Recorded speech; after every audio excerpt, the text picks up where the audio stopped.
Hello, everybody, and welcome back to the channel and another episode of the Arsenal Show.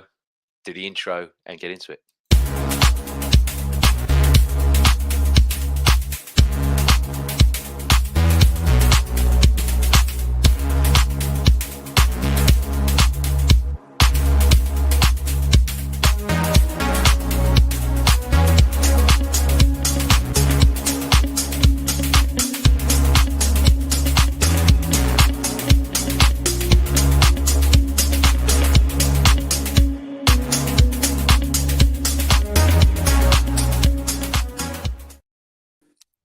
Yes, hello everybody, and welcome back to another episode of the Arsenal Show. And as you can see, I've got Neil with me as always. Neil, how you doing?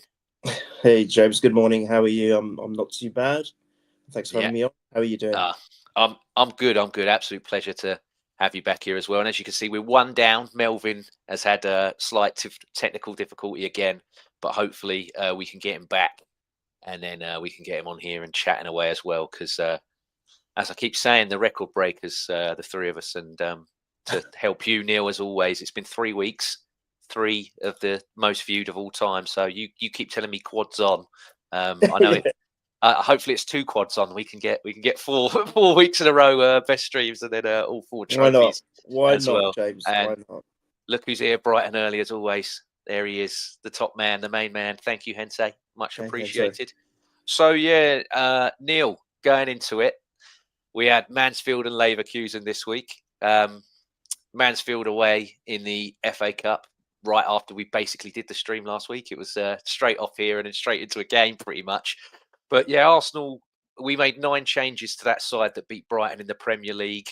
And we then went to a 3-4-3 formation. I mean, when that come out, I don't think any of us had a clip. We were all messaging each other going, well, who's playing there? But if he's playing there, then who's playing there? But if he's doing this, what's he doing? We haven't done that for a while, playing 3 at the back. I mean, Kepa, Salmon, Mosquera and Calafiori was the back line. We had Madueke and Martinelli. I don't know if they were wingers or if they were wing backs.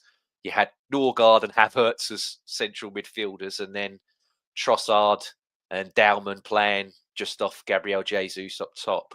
But I know that you're not a big fan of lineup questions, but sadly Melvyn isn't here. What did you firstly make of the lineup when it was announced and come out? And also, what did you think in terms of what we were doing? Were you just as confused? Or you were like, look, it's Mansfield, it's the cup, shut up, and we'll just roll with it? Actually, to be fair, I think what you just said at the end there was probably more how I felt. I just thought, look, it's a cup game. I don't think it was showing any disrespect to them at all. I think we were just trying something very different. I guess in terms of levels, we could maybe allow ourselves that little bit of that flexibility to do so. For me, I've got to be honest. I wasn't so. I was a bit confused because you guys were talking about it, and then obviously then I start in my own head start asking questions. However, I kind of recognised quite quickly, which is quite unusual for me, that it looks like it's a 3 at the back. Which is, I was like, oh, where did I figure that out? But that's the only plausible way you could see it. But the overriding thing for me, James, is the fact that Norgard was getting a start because I absolutely love him. And of course, my man, the little man, well, not a little man, but the little man in age, Doberman. And I thought that's fantastic that they're getting games and they can showcase what they can do. And of course, the latter was absolutely superb, as we saw. And then the other thing that I was thinking that, look, Eze's got another start. Make sure that he makes the most of it. I think for me, the overriding thing was start some of the players that don't get a regular chance to showcase their skills have got a great opportunity here. I know it's Mansfield. However, you can only play what's in front of you and just do your thing. It was never going to be an easy time. I was a bit naughty with my prediction. I was only messing around. I mean, it was stupid, but I think you know, when you go away to these cup games, it's especially when they're a smaller club, and I'm so pleased that they get the opportunity. By the way, so pleased for them, and they're going to give it a go. And I always think that the first 20-25 minutes is going to be a bit sketchy. Doesn't matter who you are. So I was pleased that these guys got a chance to show us what they can do, and that's how I felt initially. Yeah. Yeah, brilliant. And we've got Melvyn back, so hopefully this is all kicking and we're all singing and dancing. Melvyn, can you hear us? Yeah, I can hear you. Can you hear me? Told you, router on and off. Yeah, I think that's done the trick. Just turn it off and turn it back on again. I put 6 months in the slot, boys. All right, that's what happened. But yeah, I don't know if you were catching that. I was listening on the other device. Yeah. Good. Yeah. Obviously went through the lineup and the system change there, but I'll throw the second question to you, Melvyn. Arsenal become the first Premier League side to field two 16-year-olds in Salmon and Max Dowman for a manager that gets critiqued on his handling of young players. Mikel Arteta's played our youngest ever in the league, our youngest ever in the FA Cup, our youngest ever in the Carabao Cup, and our youngest ever in the FA Cup this season. And the Champions League. So what do you make of that, Melvyn? What did you think of the two 16-year-olds starting? Well, Dowman's really unbelievable, jewel in the crown, isn't he, at the moment? I mean, since his cup. I mean, first time I've seen, obviously, his first performance in the main team since he's been injured, and he looked like he's put on about a stone. So he's obviously found a good restaurant somewhere. But I mean, if he built, I mean, he's not going to get pushed off the ball. He never got pushed off the ball a lot, really, even though it's slight. He's just because he's so special. You can't think about the other one, the centre half, because this guy is so good. All your focus was on him. But Salmon, I mean, I've seen bits of him on playing and he's playing for the under-19s, and he's far too good for that. Though he's only 16. I mean, I'll give it another year or two, he could be, knocking on the door. Really could. And Dowman, I mean, just every time he gets the ball, you expect something. I suppose if there is what he has to improve on, obviously, is his finishing. But none of our players can finish at the moment, so he's in the right team. But no, he's something special. He's got an arrogance about him. He's got this. He just is, and he's got ice in his veins. It's great. I mean, he's the best 16-year-old wearing an Arsenal shirt, in my opinion, since Fabregas. I really think that, and let's just hope the manager treats him the right way. Slowly, all of a sudden, he's in there all the time, because he is something special. And like someone said the other day, he could be the one that you bring on with 20 minutes to go to try something different, because he's unknown. I mean, none of the defenders know what he's going to do, and if they study it for 12 years, so he's just so good. He's got everything. So very cool on the ball. He did something.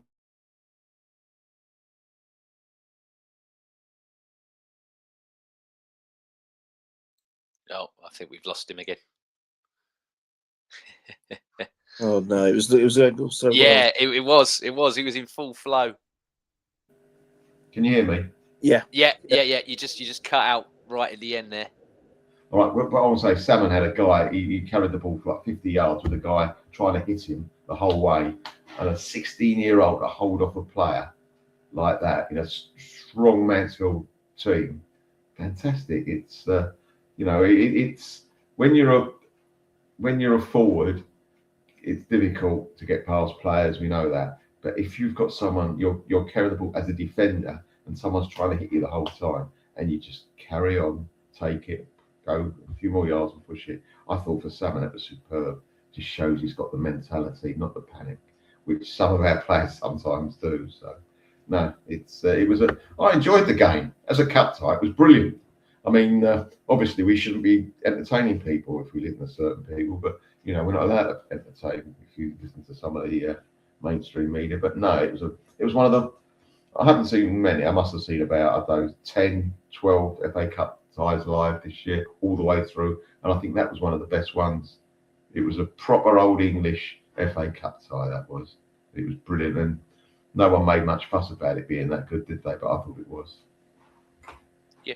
Yeah, no, totally agree. I mean, hostile atmosphere, Neil, which always makes for a good game when you've got one, and a tricky pitch as well. But yeah, like Melvyn said there, Arsenal started really, really well. We had a great chance from Dowman, who capitalised on the Mansfield goalkeeper playing out for the back, but like Melvyn said, he just couldn't get his finishing right. Then Mansfield put us under a bit. Kepa had to make a great save, and then I think it was Oates for Mansfield right after. We failed to clear properly. We just tried to play out of our own box again, which even against sides in League One, League Two, I think they were League One, you can't play out your own box against anybody. Don't try and dribble out your own box against whoever it is, because it never works well. And basically, yeah, let them in, breathe life into them like we tend to do at the moment against anybody that we play. But then sort of come back in. Madueke had a chance where, again, he nearly scored a corner. That one hit the bar this time, unlike the one at Leeds. And 41 minutes in, Arsenal finally got the breakthrough from Madueke. He has an initial chance. It's a lovely layoff from Havertz. I think people are forgetting, actually, in the build-up to the goal. Havertz just, as he normally does, he's facing back to goal. Just nice little flick with his foot. There you go, Madueke. And he fired a shot. It got saved. Martinelli then laid it back onto him, and he's just absolutely rattled one on the curl, isn't he? And 100 goals for the season from the most boring squad in England. What did you make of that one, Neil? Firstly, I just want to quickly, on the back of what Melvyn said, I totally agree with him. I enjoyed every second of that game, even when they scored, believe it or not. I don't know, you guys were probably thinking, what's he doing in the chat? You guys were like, okay, what's going on? And I'm like, oh, this is brilliant. This is just brilliant. I was so happy for them. I know it's us, and of course, I'm always going to back our team 150%. But the point is, I was just so happy for an underdog to actually play football the proper way. One of the few teams, as Melvyn said, that has played the proper way against us. I actually think that is my most favourite game I've seen all season. I'm not even joking. As much as I love walloping Spurs 4-1 twice, I actually felt happy to watch that game because I thought this is my love affair for the FA Cup. I love the FA Cup for this reason, that literally any team, even in the non-leagues, they can get a chance, just a chance. And it does them so much good financially, and they get some exposure. And it's just a dream come true for the fans and the players. And, it's just a dream come true for them. So for that reason, the fact that they played football, I thought it was a great, great day, by the way. So I wanted to say at the beginning, and I completely forgot. My apologies, but I wanted to give them credit. But Melvyn, you reminded me. Thank you for that. It was a fantastic game, by the way. And that goal, wow. It was just, for me, it was so silky smooth, the way he delivered it and the way it finished and the way it went in. It was just a wonderful first touch goal, I think. It was beautiful. I think it's one of my favourite goals that he scored, to be fair, because of the connection. It was just so perfect. I don't think any goalkeeper in the world would be able to stop that. It was brilliant. So, and I think it probably came at the right time. We always say that if they're going to score a goal, either score it right before half-time or just after half-time. So from our perspective, at that moment in time, it came at the right time, if that makes sense. But it was a great, great finish. And I think you're right. A lot of people do forget that from the big initial strike, Havertz laid one off beautifully, and that's what he does. Just a fantastic and much-needed player that we need till the end of the season now to stay fit. Fingers crossed. Yeah, definitely. And Melvyn, what about yourself? I bet you scored a few nice finishes like that in your time as well. So what did you make of it? So many, especially Subbuteo. With that gut, with Madueke, he's a bit of a strange player. He either hits the goal like that or he hits the corner flag if he's lucky. He seems to miss-hit the ball completely sometimes. Some of the crosses he does, skew whiff. It's just like, other times it's perfect. He's someone that we might come on to it later. He might be a starter now. He was the number 2. He was the person if the main actor gets was it the understudy. He was the understudy to the actor. He may not be an understudy anymore because he's actually, every time he comes on, he does something. And I thought what was quite good about him, I think his foot was, well, it wasn't this game, so it was the other game he came on, which he did very well in the midweek. If you notice, he came on, the first thing he did is track back and get the ball near our penalty box. He's added that to his game. No, it was a brilliant goal, beautifully struck. He should take that boot and put it in a frame. because he never hit a ball like that again. He's fantastic, absolutely fantastic. I should imagine that when he hit it, he knew it was going in straight away. He was like, he should have turned away and taken his cigar out, go, yeah, right, it's going in a second, that one. No, fabulous. And he's a joy. He does make strange decisions, though. He does the hard bit sometimes and not the easy bit. But all in all, he's a very good signing for us, which I wasn't sure about when I first knew about him. When I first saw it, Chelsea bought him, and he played a few games. And I noticed him because of his headband. I thought he was on the right wing for them. I thought, God, he's a bit special, that guy. I thought they bought him from abroad. I'd never heard of him, you see. I didn't realise he was an English guy. I thought he's good. And then all of a sudden, you don't hear about him anymore. And you forget. Chelsea bought so many wingers. I mean, they've run out of shirts, haven't they? So it's very difficult for me to keep touch with Chelsea, who plays for them and who doesn't, who's out on loan, who's left them. But I remember when I first saw him, he looks a bit good, which is a shame playing for Chelsea. But we've got him. He's obviously a new lease of life. And sometimes players need that. And no, it's good. He's got the right attitude as well. It's a little bit of steel about him as well. A bit of arrogance and steel, which sometimes you need. And as I say, he may not, I reckon, the way things are going, he might have to take that understudy off his door, that label. Yeah, no, very, very good point. And I take what you say about Madwecki as well, both of you. I mean, Dad, bless him, he always says to me, he's the only guy I know that goes from Maradona to Madonna in seconds. He said, he does all this, and then when it gets to the final action, he's like, oh no, there he is. But no, he's a really. I was really happy when we signed him. I know, Neil, we had this conversation midweek. I had a few people try and call me out about him when we signed him, and I had to bring the old receipts up from when the boy was 17 years old, or when he played for PSV against us in the Europa League. And I said, bloody hell, this lad here, get him in as an understudy to Saka now, because he's superb. And then he ended up at Chelsea. But yeah, going back on something that you said earlier, Neil, and it makes a good point for you now. Second half begins, and you always say get one right after or get one before.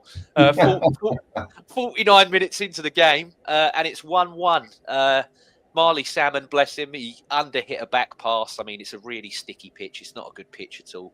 Mosquera, for me, though, he's got two opportunities to engage. He's got the first one where he can stop the guy, but he let him run past him. And then he's matched him for pace, but he's not put the tackle in until he's shot the ball. And then also, if I can be a little bit extra critical as well, having played in goal as a young man, you don't let shots right under your arms, Kepa. I thought he could have bailed him out as well. I thought he did not do very well there either. But as always with Arsenal, someone makes a mistake. Can that person bail him out? No. Can the other person bail him out? No. So 3 mistakes here. Obviously, like you said, you were happy because you were like, oh, this is exciting and it makes a good tie. But yeah, talk to me about it, Neil. Yeah, I didn't cheer, so this just make that get it very clear. But no, we're not them lot fans. We don't cheer opposition goals. Yeah, exactly. We're not doing the Poznan when Mansfield score. Yeah. No. I felt sorry for the youngster. I think when I've seen him play, I think I've seen him play once or twice live as well this season. I can't remember. I was so impressed by him. I thought so impressed in the sense that he's just confident. It's for someone so young to show that much of confidence and in a way exuberance as well. I love it. I like that. I think that's what you need in a footballer. So it was quite an uncharacteristic mistake, but and look, I know we can talk about states of pitches and things, but I don't want to make excuses. I don't think at any age, whoever you are. I mean, I know we talk about players like Doberman and Salmon and Fabregas all being very young and so good when they've come on, but you have the way the academy is so strict, so strict. These players are very, very good from a young age. I mean, they're exceptional. They as I said, will not be getting into this academy. I remember one of my friends' sons many years ago tried, and he's a damn good footballer. I've seen him play. He was a youngster. He had a really very a talent which was up there. And he couldn't get anywhere near the academy. And even he said at that young age, God, those kids are unbelievable. You think I'm good? These kids are unbelievable. So you're already special anyway. So when you're playing for the senior team, I don't want to start making the pitch as an excuse or anything. I think he's just made a mistake. He's realised it straight away. You could see his reaction when the goal was actually scored. I felt for him, but again, it's like you said, Mosquito is someone that I have, I've just spoken so much. How can you say positives about the guy? I've been so happy to see someone like him walk into this team and almost be, if not as good as Silly, but sometimes probably even eclipsing him. And I don't know what happened. I just think he has a brain fart. I don't know what he's thinking. I don't know what he's doing.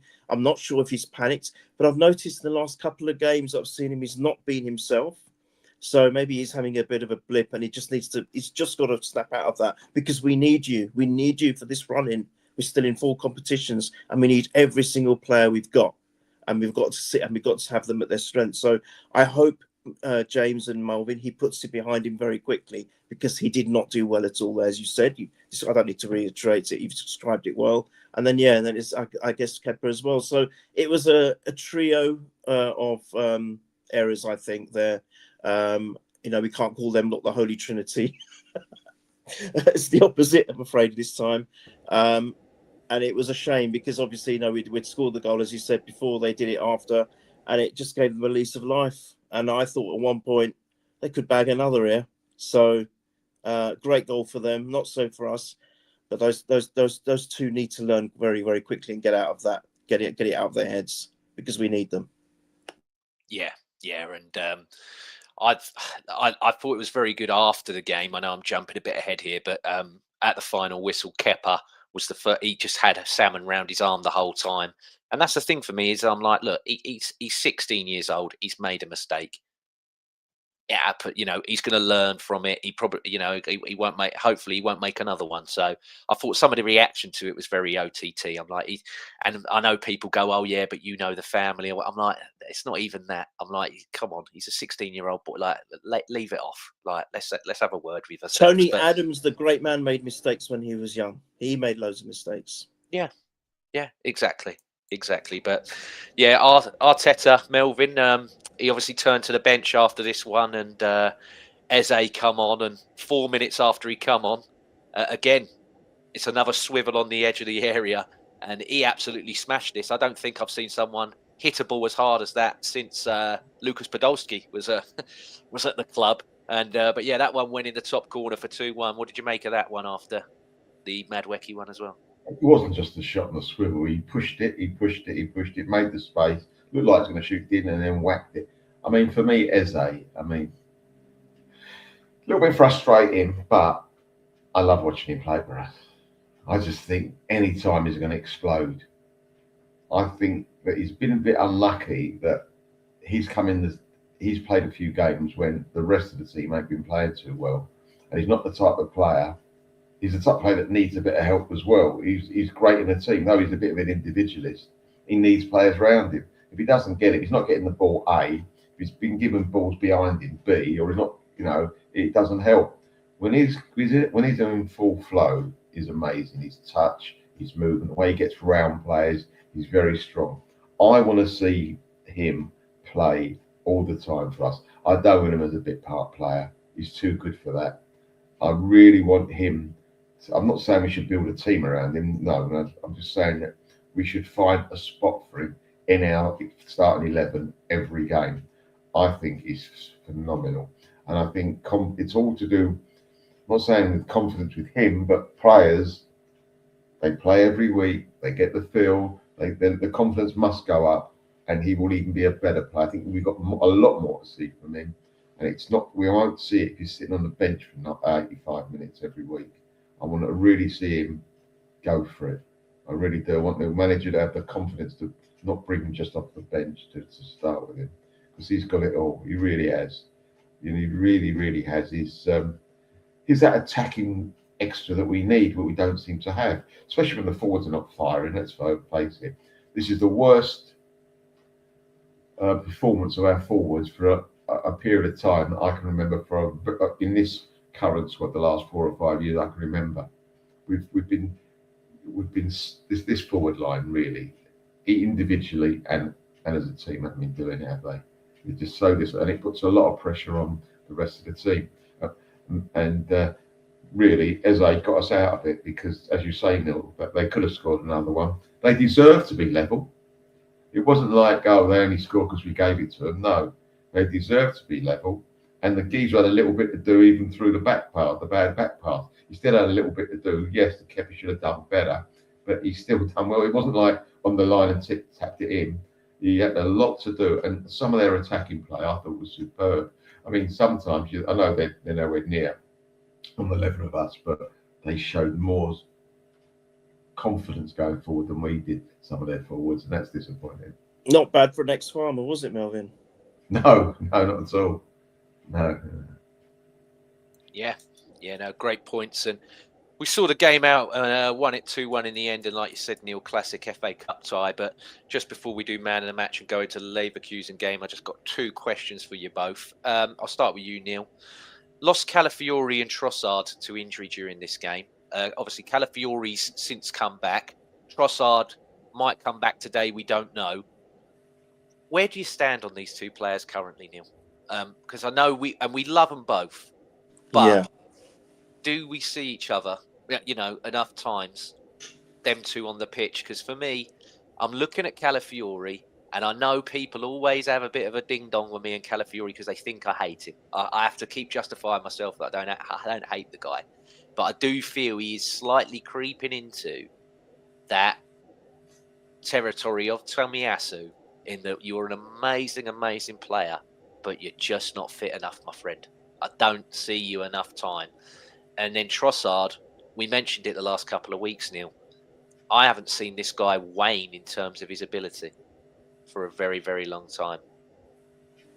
I'll be very quick. I think with Calafiori, I think it's if anyone's kind of coming to see him or seen him for the first time and seeing a cameo of him play now in a snapshot, it's almost as if they're probably thinking, why is he in the team when you got a player like Hitachi there? Why is he getting a chance? Because I'm not saying he looks disinterested. I just don't think he's been playing consistently enough to have that flow. And the reason he's not playing consistent enough is because he keeps getting injured. It is becoming a worry for me, 100%. And I love the guy. I really do. I know he can be crazy. I know he can be a bit of a maverick, but he can also be such a dangerous asset as well to us. And and he can defend. It's not like he can't defend. He's a big, strong lad. But at the moment, I think he's just lost his touch. Even when he will play, he will still get another chance. Because again, we need to stretch our squad. I think because he's not been consistent because of his injuries, it's a worry. And I don't know. I don't want him to go. But it's likely that when you look at a player like Hitachi, he's just so good. He's like you've been saying, James, and I agree with you. The last few games, he's player of the season for me. He's so solid. We're gonna confirm his soul if we already haven't done so very soon, and I think he's a starter for me now. I really believe that. So it's a question of, is Calafiori going to be a player that's going to be happy as a bit part player even when he is fit? But it's his fitness which is a question. Trossard, I don't know what's happened to him because he was one of the more. I know, Melvyn, you're right. I think the forward lineup has been very, very inconsistent, collectively and individually. But he was one that would at least try. I always felt that he would give it a go. And now I'm not even seeing that from him. And to be fair, if I had a choice or you gave me a choice, Martinelli or Trossard, I'd be picking Martinelli every time at the moment. And that's coming from someone who's been saying Martinelli has been doing a lot better in the Champions League games than he has in the Prem. And I think Trossard, but, you know, we can even shuffle players and even have another option there if neither of them are going to start. So I think for me, Trossard has fallen off the cliff a little bit, and I'm not quite sure what the reason is, but hopefully he gets it back soon because I do like him a lot. Yeah, and you made the point there about Nkapie, Neil, and I know you, Mike, and Nick touched on it on Monday, but there was that bit right near the end where he absolutely sprinted to tackle the guy, and it was like, he's offside. Everyone else knew that he was, but Nkapie was like, I'm doing it anyway. He's like, I can't take risks, boys. You don't know, obviously there is VAR in this stage of the competition, even for the lower league sides. But he went, I'm not taking the risk, boys. I'm going to get him and I'm going to tackle him anyway. But yeah, Melvyn, touching on what I asked there with Neil with Trossard and Calafiori, I'll throw to you the other question. We had to bring Saka, Eze and Timber and Hincapié on here against which is inferior opposition to see a game out. Did you think that Arteta backing the youngsters from the off and then putting youngsters in a system that we've not played in for a very, very long time, which was 3-4-3, was that brave management from Arteta, or do you think it was an unnecessary risk that nearly cost us to go out? No, I thought it was brave. It wasn't the system. No, it's brave. Very brave, and happy with that. Happy to see that. No, really, and also his subs were good. I mean, it made a difference. He's done that the last few games, actually. His substitutions have been positive. Playing different systems. Listen, at the end of the day, the ball's at your feet. You beat your play. You put your passes in. You score your goals. You mustn't overthink it. Really, not going to overthink that. I mean, he's not played a lot for a salmon anyway. So whatever system we play, it shouldn't bother him. I mean, I'm sure they play different systems. Lower, they play like mirror football down the sides with us, I should imagine. So I'm sure they've played that in the lower, in the younger teams.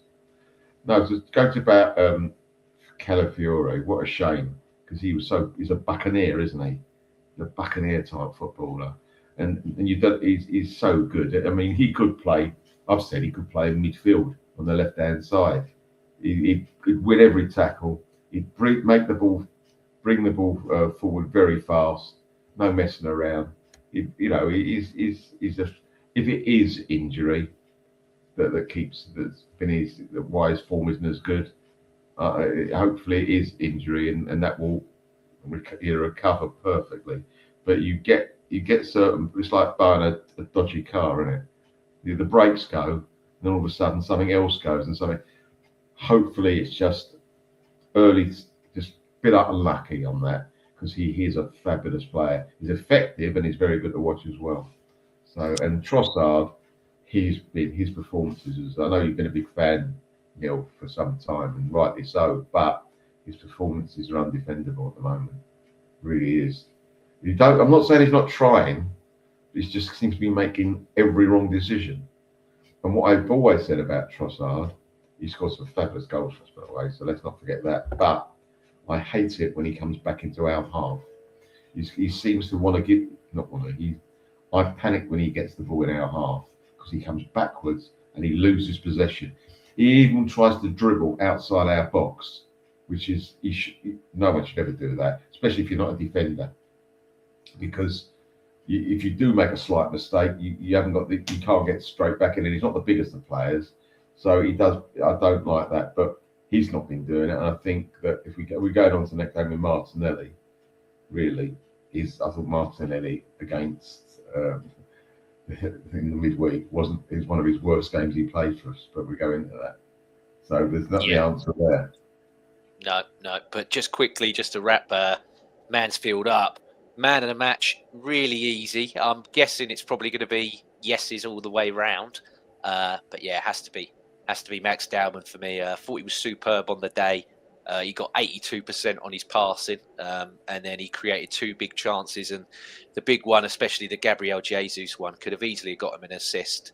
But yeah, he had some great chances to score himself. But like you said, Melvyn, more time, and his finishing will improve. But yeah, Jesus in that game, I think my dad summed him up. He said he didn't know whether to scratch his watch or wind his arse. That's how he played, in my dad's opinion. So, yeah, and I agree with him on that one. But yeah, going on to Bayern Leverkusen in midweek, a real gritty, horrible European away night, this one for Arsenal.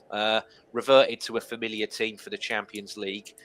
And Arsenal, I thought, started really well here. 2 minutes into the game, and their captain, Andrich, made a rugby tackle on Victor Gyökeres, who actually rolled him really well. It looked as though he was going to bear down on goal if he didn't get rugby tackled. Got a booking for that one. But then 2.5 minutes later, I think this is a sending off for me on Gyökeres when he throws the elbow in. And that sort of, for me, set the tone for the game. I thought it was very cautious from both teams here. Got a bit technical, got a bit chess-like for a good period. And then on the 19th minute, we had a really good chance. Martinelli rattled the bar. It was a good move. David Raya started it off, gave it to Saka. Saka gave it to Timber. Eze dummied it like against Tottenham. And you're thinking, is Gyökeres going to do like Tottenham and smash it? But no, he lays it off to Martinelli, and yeah, just rattled the bar. Sort of ended the first half there.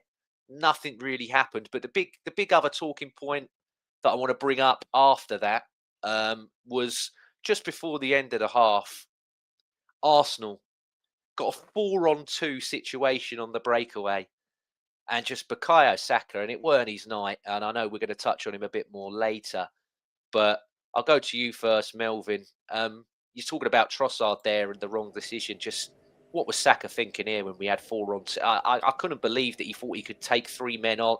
He's not beat a man like that for a long time. He beats them coming in. He never goes round. He never goes for so.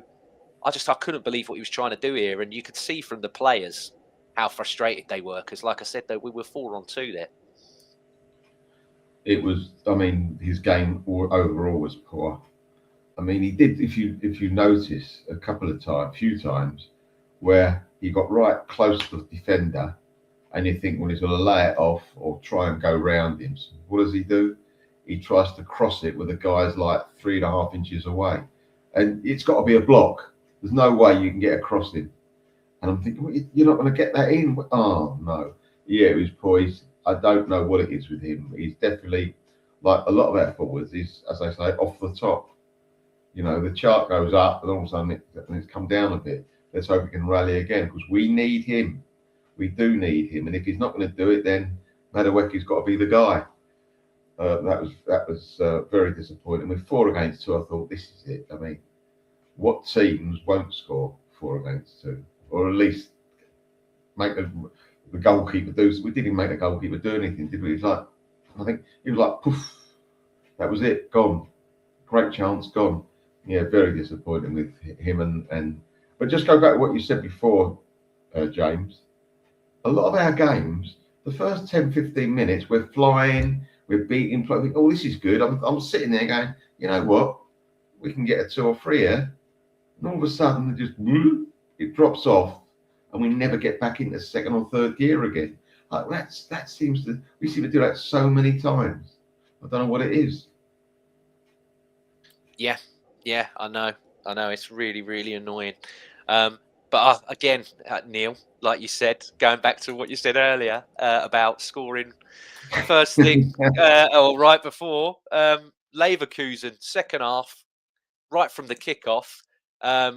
And Arteta mentioned it. He said, I've showed them, we went through this 3 times, how they do kickoffs and everything. Saka, I hate to lay into him, completely sleeping. They go through on the breakaway. David Raya makes a brilliant save, like he has done all season. You know, it's another fantastic save from him. But the resulting corner, and it's Andrich, who, you know, lucky to still be on the pitch, but they've Arsenal'd Arsenal, wouldn't they, on the set piece? And the defending from us here, by the way, is absolutely shocking. I'll quickly go into this, Neil, before I ask what you think. But Timber, if you watch it, is left 2 against 1.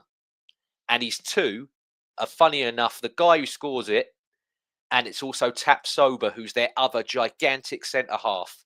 Now, I know how good Timber is in the air. I've always said his aerial ability for his size is incredible. However, he's never winning a grabbing match against either of them 2 players. Secondly, after that, because that allowed the guy to peel off him and score. But secondly to that, all our tall and physical players that are brilliant in the air, they're either on the other post or they're right in the centre. Should have swapped it. Should have gone, hang on a sec, that's a physical mismatch. You know, they got to call that. They got to see that and go, swap that over because he's going to smash you out the way and everything. And just, yeah, we just left all the physically unopposing players to defend it. And it was just a complete mismatch. I mean, Eze gets thrown to the floor with ease because he's not going to win that physical battle as well. And yeah, it's the first time all season that we've gone behind in the Champions League, Neil. What did you think? Were you the same? Were you just like, well, hang on a sec. Wow, what a set piece, you know. But at the same point, why have we set up like that? Why are our players like that? I was just so dejected anyway from our performance from the first half, to be honest. And when I saw that go in so quickly, I actually wasn't surprised. I'll be honest with you. Yeah, it's disappointing because we've done as good as our defence has been in the Prem, but it hasn't been so much of late. In the Champions League, it's been immaculate, and this is so out of character. Our defence has been we talk a lot about our set piece goals and what the coach has done for that, but equally, especially at the beginning of the season or the first half of the season, we've been equally, I think, as good defending as well, because it's not just about the attacking set pieces, it's how we set up to defend them. And that is so out of character. I don't know if it's because it was so near the start and the players just weren't with it, and they should be, by the way. How many times have I said you got to be on it from second one till the final whistle? But whether it was or because it was, or were they shocked? They thought, oh God, the boss told us about how they kick off, and look, we've gone and done exactly what he didn't want us to do. And maybe that had just messed with their minds for those few seconds, and they just didn't get themselves in position correctly. I don't know what it was, but all I can say, I can't answer the reason for what it was, but it was very out of character, and yeah, a total mismatch. You can't. Timber is deceptively strong. He's like one of those, I'd say, middleweight boxers of old, one of those really good middleweight boxers of old. I don't watch boxing anymore. I think it's not what it used to be, but I'm talking about the 80s and the early 90s, and maybe this, and of course the 70s as well. But I remember the golden era for me of middle-aged boxers, and he reminds me so much of that. He's deceptively strong, and we know he is, and we know that he can mix it up with the best. But two giants like that, you can't. That's just not right. It's not fair. You know, it's like, I remember when I used to get bullied at school, you know, they'd two guys on either side of me frame my bag, and I could never reach it because I was always short anyway. And it reminds me of that. You're a mismatch. There's nothing you can do about it. And I think that why was that all? But again, I think it was because they were shocked by that initial kickoff. They were disorientated. They weren't ready. It's not excusable, by the way, because they're professionals. Bang, 1-0. And I thought from there, we don't even look like scoring one goal, let alone two. This is going to be a hard day or a hard night. Yeah, you make a great point there, Neil. And Melvyn, Arsenal started to, huff and puff a bit, and Arteta made two bold calls. He withdrew Saka for Madueke, and he brought Havertz on for Gyökeres. And like you said, Madueke, brilliant for me when he come on. I thought he really just instantaneously, you could see, I'm like, well, he's given us a bit of life that we didn't have during that game when Saka was there. But yeah, Timber had a great chance with a header that he could have probably done better with before we come into the bit of the controversial time again. As always, with us is always a controversial topic each week, it seems, every time that we speak to each other. But yeah, Madueke wins the penalty. How was the penalty for you, Melvyn? I've watched it back many a time, and I think very lucky. But at the same point, I think, look, that late in a game, if you slide like that, silly, like that defender did, I think you're asking for trouble in a way. I really do. I've given up trying to work out if these are handball or penalties anymore. I don't know. I've lost the code. There must be a special code somewhere you use. I think we were fortunate to get it. It all depends what commentator you speak to, whether it's a penalty or not, be honest with you. So, yeah, we were fortunate. I'll put my hands up. But they were fortunate to have the geezer on the pitch in the first place who scored the goal. So I'm taking that 1-0, all right? I'm taking that. Yeah, you add that as well. Their midfielder, Palacios, in the first half, he went quite high on Martinelli, and the ref went, hey, no more of that. That's, you shouldn't be doing that. And then in the second half, he did the exact same foul on Zubamendi, if not even a little bit higher and worse, and he booked him. And I'm like, well, why weren't that a booking in the first half then, when he's done exactly the same to Martin? So that sort of irked me. That's where I was like, yeah, we're even now then, because you've had two get away there, and we've obviously had this one, and yeah, we've scored it. But yeah, Neil, what about you? What say you? Did you think penalty or not penalty? I thought it was soft. I think if it had been on us, I'd have been a little bit upset. That's the way I look at it. When I look at penalty decisions, either way, I'll play devil's advocate and think, well, what would we think about that if it was against us rather than for us? I probably would have been annoyed. However, there is a touch, no matter how soft it is, and they're applying the letter of the law. I'm not complaining. God, I'm not complaining, but because we weren't getting a goal from any other avenue. Let's be honest. As good as Madueke was, I just couldn't see where the goal was coming from. So, and you know what? Let me just give credit to Kai just for a second here. I love him, by the way, and I think he's class. He's class.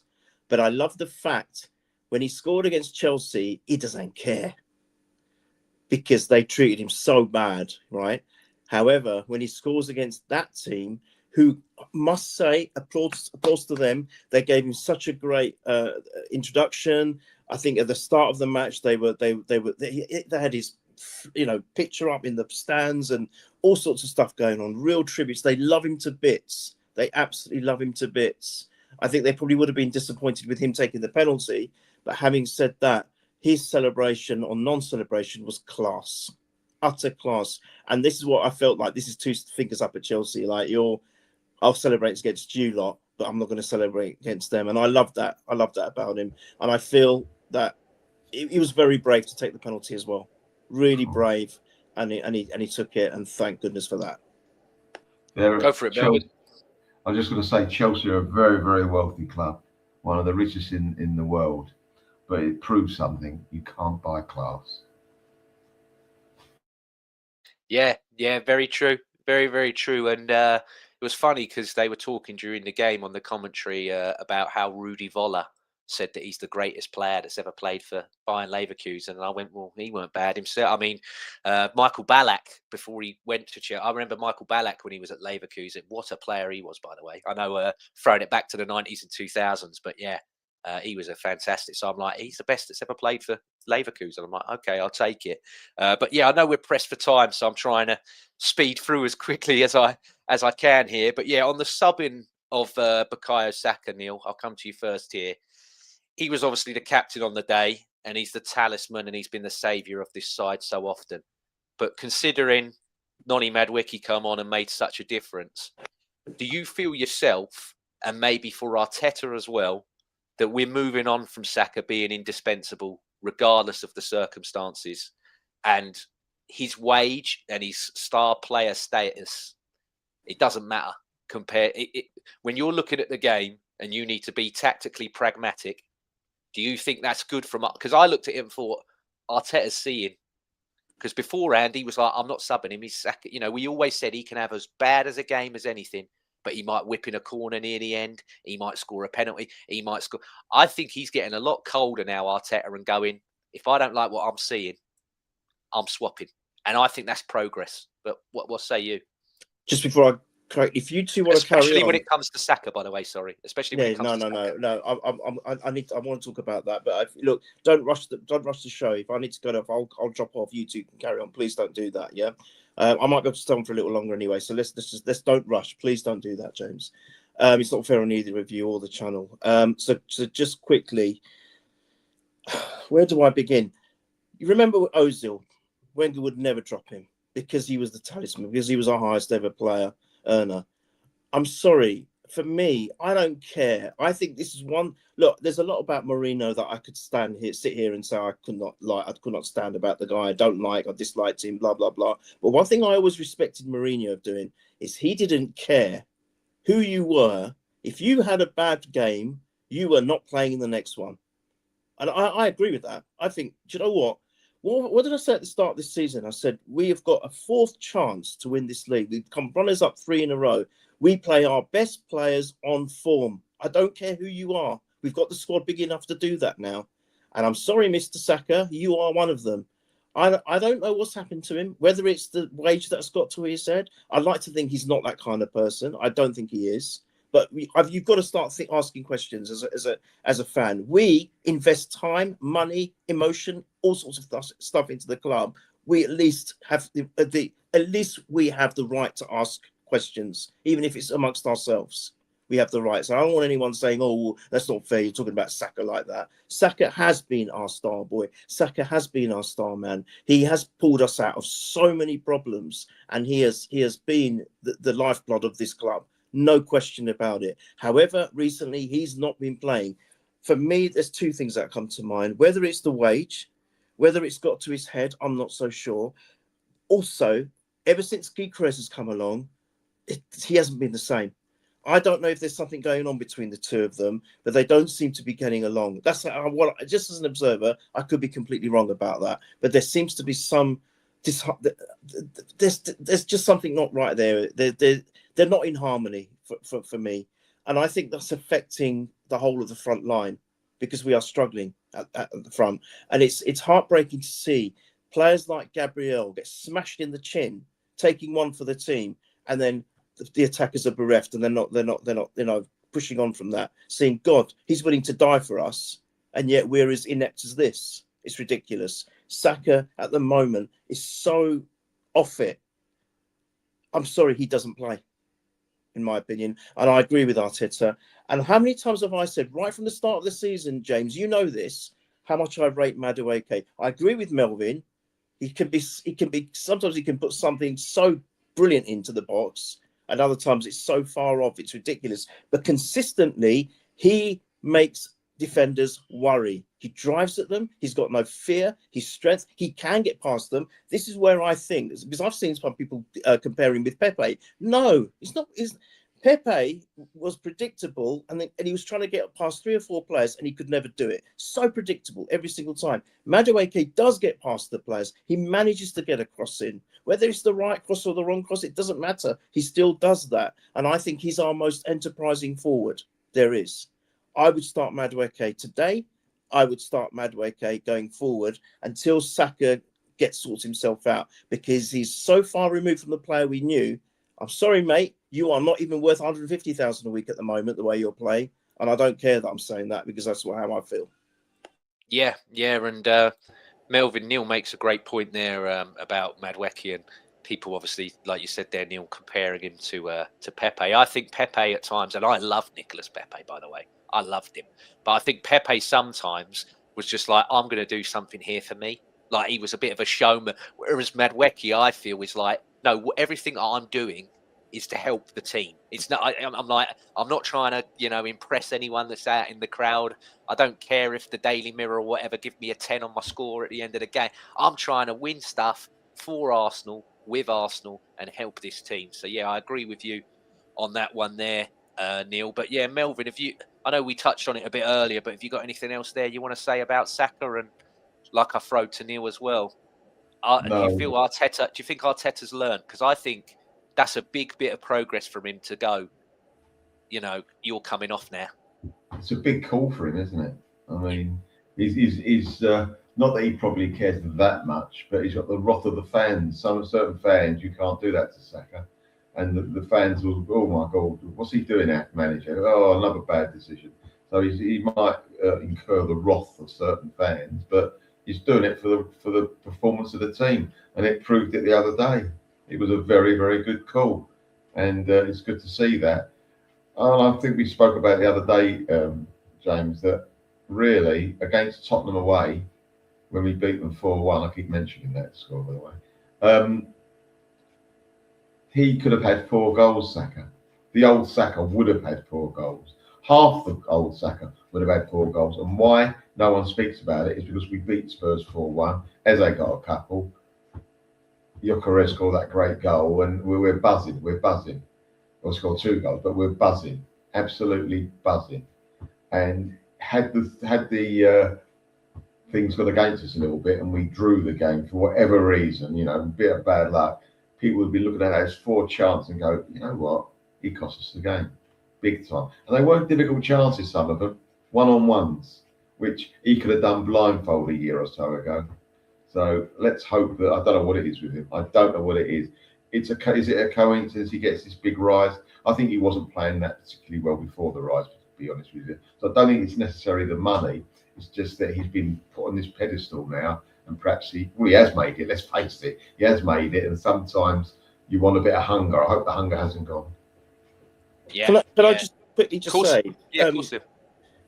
Now, just to play a bit of devil's advocate, I think one thing we've all got to remember, and I know I might be contradicting what I said earlier, because they're all professionals and they're all at a very, very, elite level of play and ability. But he is still a very young man, and maybe what Melvyn touched on there about is it all become a bit all too much all of a sudden, and it's become all overwhelming? I don't know. But all I will say is another thing that annoyed me, and I don't want to get on his back, but it looks like I am. He was made captain for the day as well. That wasn't by the most far removed captain's performance I've seen for a long time. That's the other thing. You're captain of this prestigious club playing in the Champions League, arguably the best club competition in the world. And that's the performance you give.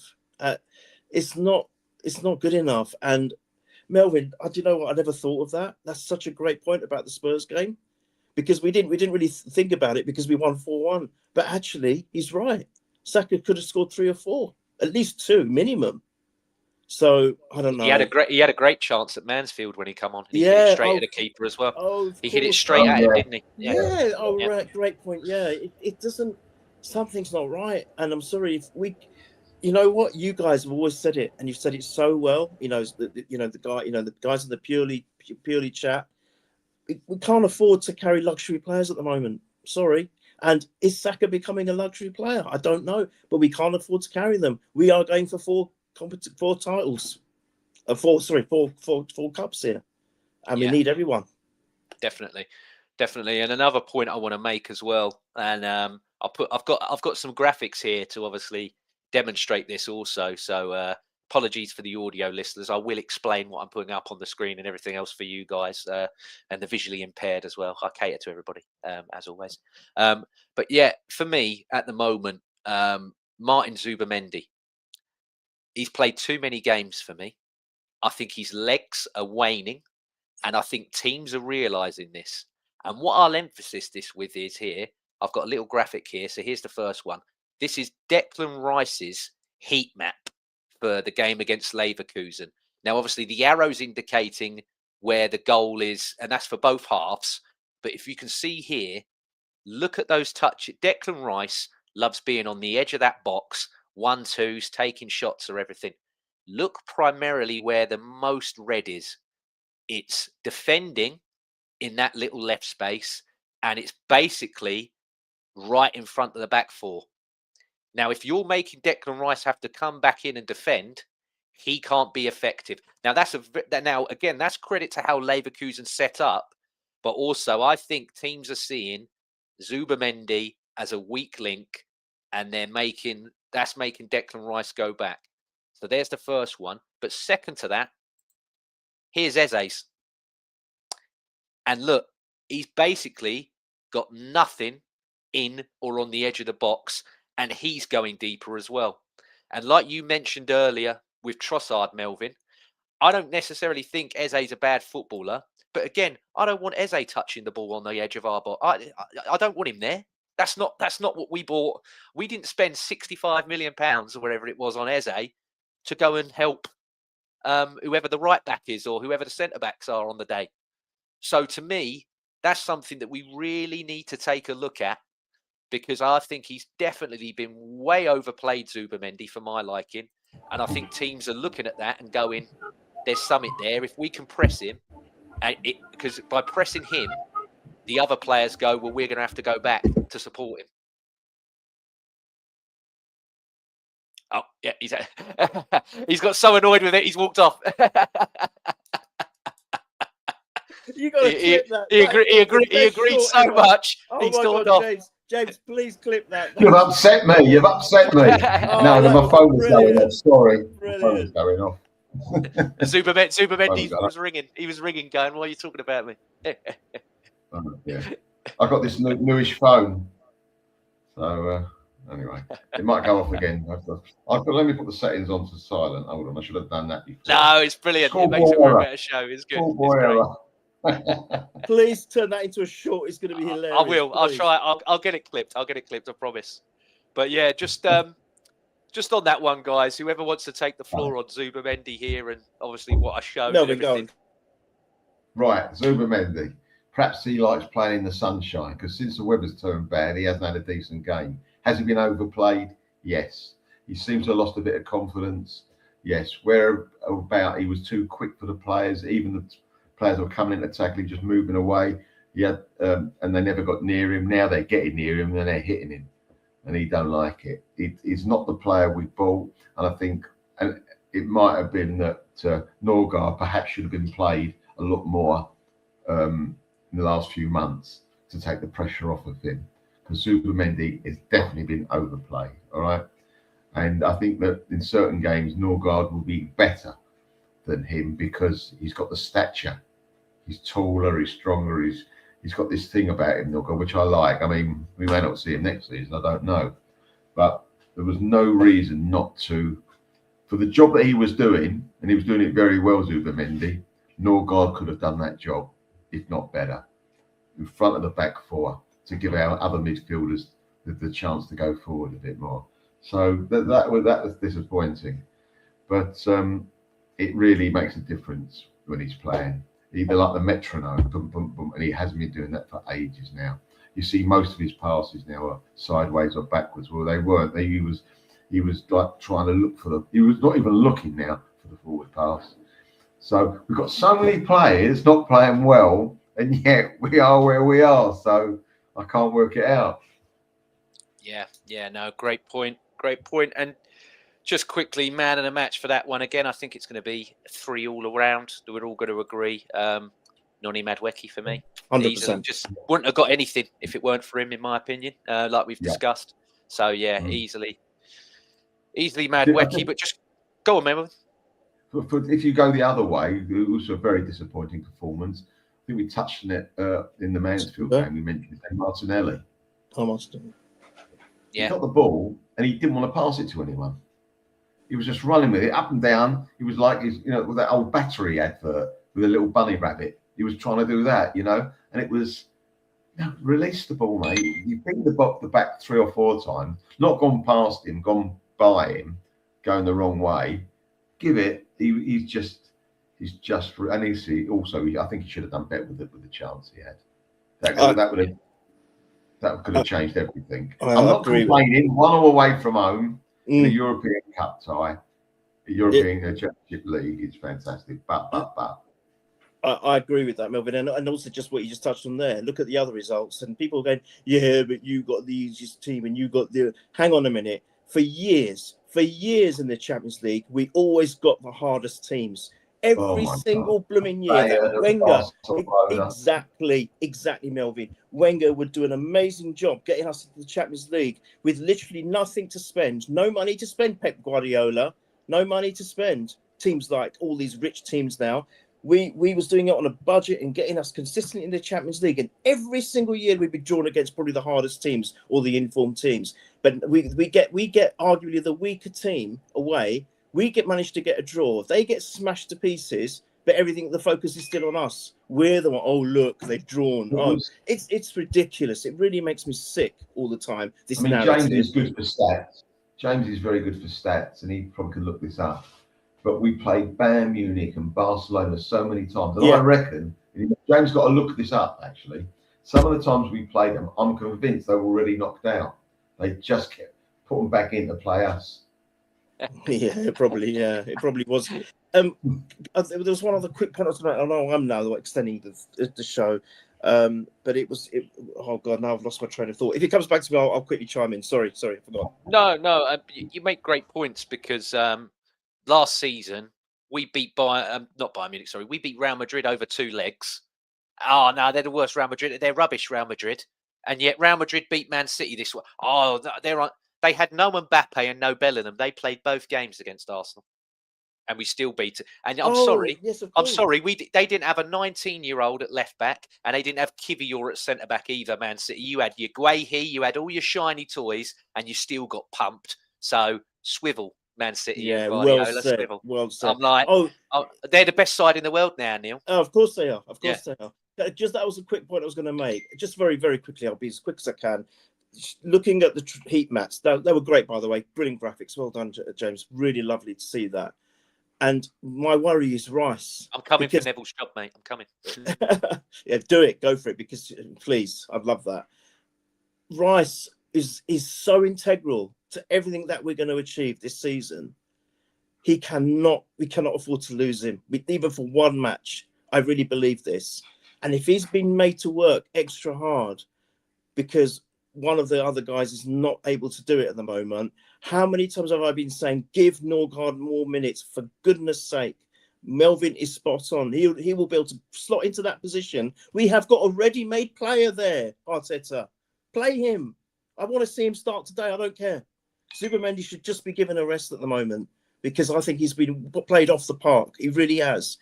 Because then that will help Rice and hopefully let him be able to play to his strengths. When, again, we're not playing, let alone players to play to their strengths. Same with Trossard and Eze. You picked up on there brilliantly there, Melvyn and James. What did I say? A couple of 2-3 podcasts running now. I know attackers have got to do their defensive duties, but they're supposed to be attackers. The defenders are supposed to be defending. The attackers are supposed to be attacking. We want to see the heat maps readjust to how they should be. This is why at the moment we are so inept up front and up top. Get that sorted, Arteta. Others. And you're right, Melvyn. Somehow we're still where we are. But how can we really sustain till the end of the season? We can't. I'm sorry, we can't get away with the draw in the League Cup final. We have to win. So attackers, do your thing. Yeah. And as much as people might want to disagree, I think right now at the moment, this team's screaming for Odegaard. I think he's only played 13 games in the league this season. And we're like, nearly 31 games into it. And he's tied for the most assists still. I'm like, he's still got the most assists. Wow. Yeah, I think him, Timber, Rice, and I think it might be Trossard are all tied on 5. And I'm like, but he's played how many less minutes, how many less games? So it just shows you how vital that. And then people can deny it all they want, but I'm like, look, he is still got that little bit of quality that sadly some of them lack. But yeah, you make a great point there, Neil, in terms of today's game, Everton. 5:30, I believe, live on the box or in person if you're going. I think, Melvyn, you might be there today. I'm sure of it. I'm going today. Yeah. So here's the lineup that I've picked, and I want changes. So I've gone for obviously Raya staying in goal. I think Ben White is now fit, so put him. Timber needs a rest for me, so put White in. Saliba and Gabriel. Now you could take one or two of them out. You could put Mosquera in, but I think he's going to stick with those because he's not going to change too much. Calafiori is fit, so I would like Hincapié to get a rest because he's first choice for me now. I don't mind even Lewis Skelly playing at left back today. I saw the reports that he's gone to Arteta about the amount of time that he's been playing and he's not happy. And Arteta said, God, he's knocking on the door and I've got to try and find a way. But there was that rumour as well about Man United offering 40 million for him in the summer, Lewis Skelly. I'm like, as much as I don't want him to go, 40 million quid for Lewis Skelly. It's a bit enticing. Like you, Neil, Norgard today, please, instead of Zubimendi. Please, can we give him a rest, please? I think Norgard's only played 57 minutes in the Premier League this season. That is ridiculous. That is absolutely ridiculous. Rice and Eze, I think he's going to keep in. And then Martinelli, I still don't know what Trossard was like, so I kept Martinelli in there. But yeah, I'm the same with you guys. Madwecki, please. And Kai Havertz for me, because I think Gyökeres needs to be sat down as well. What say you guys? So why is Timber injured? No, but I think Timber, he's just played too many times for me, right. Neil. Okay, that's fine. I just got scared. You got to sit him out. You got to sit him out.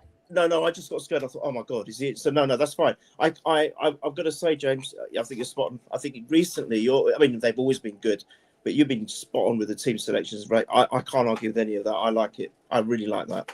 It's perfect for me. Yeah, Melvyn. Yeah, no, I agree. That's a good team. I like that. I'm not. I didn't know that White was available, but I wouldn't have White at right back and MLS at left back. I wouldn't have 2 new fullbacks. I wouldn't. I don't think we can take a risk on MLS at the moment. I really don't. Especially, every game's so important. Drives you mad, doesn't it?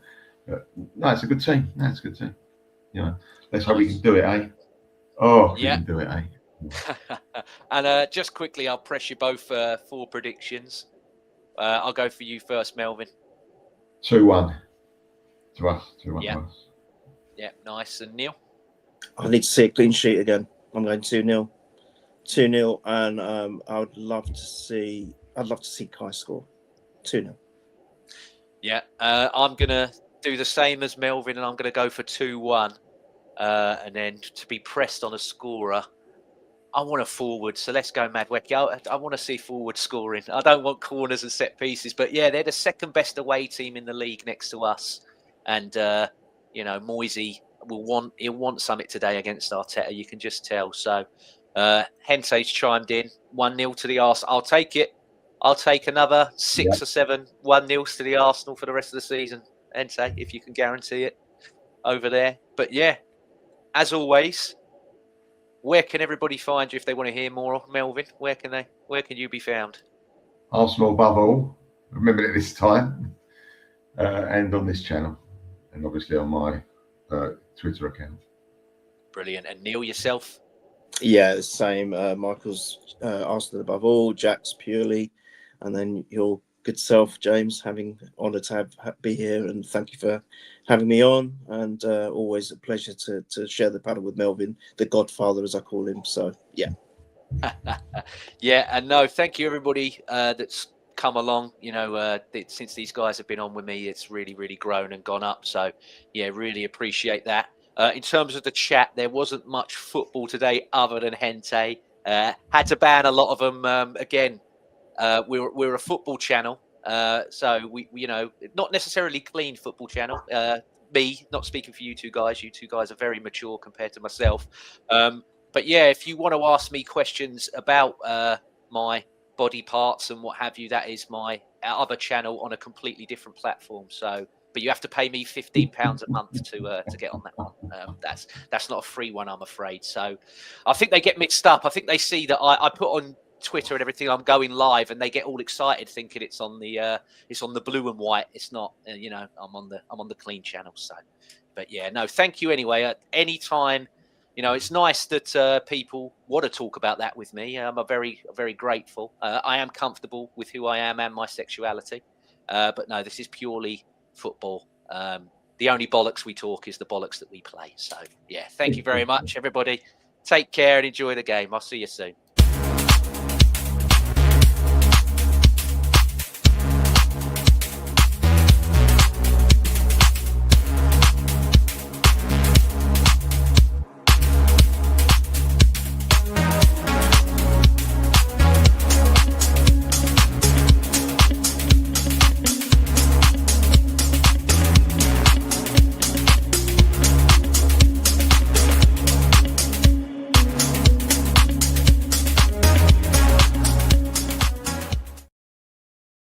Also, I forgot. Shout out to the mums for tomorrow. Love your mums. Oh, yeah, Take care. Oh yes.